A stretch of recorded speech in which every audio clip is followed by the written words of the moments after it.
Bonjour frères et sœurs, bienvenue à ce rendez-vous, un mot pour aujourd'hui. J'ai beaucoup de plaisir à vous y retrouver régulièrement. Je voudrais ce matin partager avec vous quelques réflexions concernant un chapitre essentiel du livre du prophète Daniel. Il s'agit du chapitre 9 qu'on ne va pas lire là ce matin parce qu'il est assez long et renferme des trésors d'enseignement absolument essentiels. Je vous invite à lire posément, tranquillement, dans un esprit de prière, ce merveilleux chapitre qui nous rapporte une expérience décisive vécue par le prophète Daniel dans le domaine de sa vie spirituelle. Il nous informe qu'en lisant la parole de Dieu, et en particulier les écrits du prophète Jérémie, en lisant la parole de Dieu, son intelligence a été éclairée sur l'époque et le temps particulier qu'il vivait. Il a été éclairé et a pris conscience de ce que les 70 années des ruines de Jérusalem approchaient maintenant de leur terme.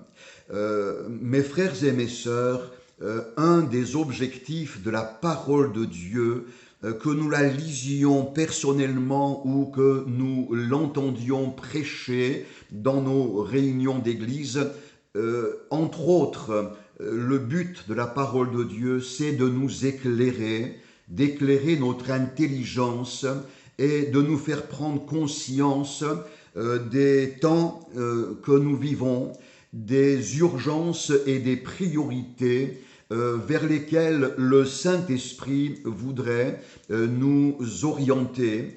Et par son intelligence éclairée, Daniel a expérimenté ce que l'on pourrait appeler un réveil de sa vie de prière.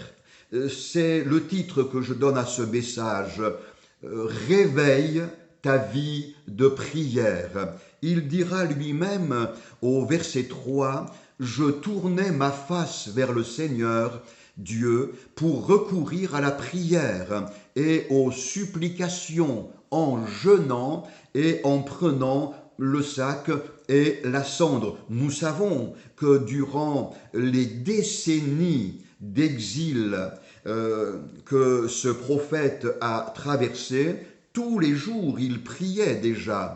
Il avait donc une vie de prière. 3 fois le jour, il invoquait le Seigneur. Mais ce jour-là, éclairé par la parole de Dieu, sa vie de prière va connaître un réveil.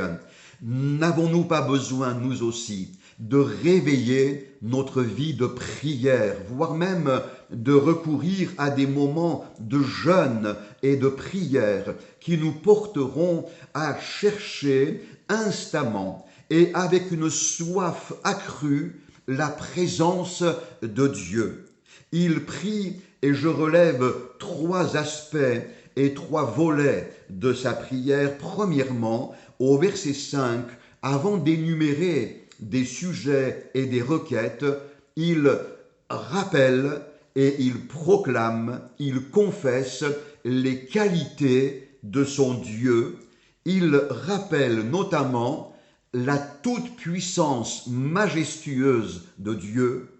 Il rappelle aussi la fidélité indéfectible du Seigneur et il confesse l'amour et la compassion de Dieu. Ce sont des choses que nous devons nous aussi rappeler à notre âme et ne pas nous priver de les confesser avec force et foi. Et puis, du verset 6 jusqu'au verset 16, il confesse le péché le péché du peuple, son infidélité, son inclination à désobéir, à s'écarter des voies de Dieu. Ce que je remarquerai, frères et sœurs, c'est l'emploi du pronom personnel à la première personne au pluriel. Nous avons péché.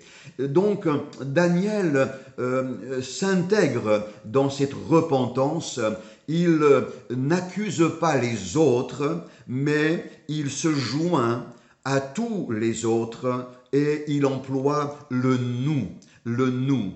La nature humaine nous porte souvent à mettre en lumière les défauts et les défaillances chez les autres, mais ce qui plaît à Dieu, c'est lorsque d'un cœur humble et sincère, nous nous associons de tout cœur et nous nous repentons en unité de cœur avec le peuple de Dieu. Et puis pour terminer, Daniel, après avoir confessé les péchés du peuple et les siens, va dire maintenant donc ô Dieu, maintenant, et il va apporter ses requêtes, sa supplication. Il va réclamer à Dieu de secourir, de rétablir, de délivrer, de bénir tout à nouveau.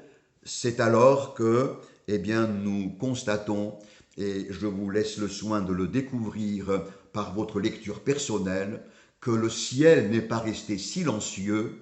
La réponse de Dieu ne s'est pas faite attendre. D'un vol rapide, un ange a été envoyé. Je vous laisse la suite et d'avoir le privilège de le découvrir. Voilà, frères et sœurs, la pensée que je souhaitais partager avec vous.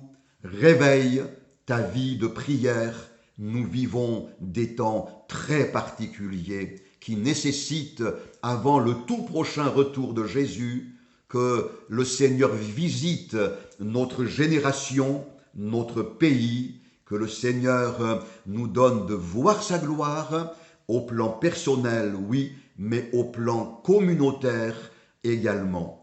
Que le Seigneur te bénisse. À très bientôt.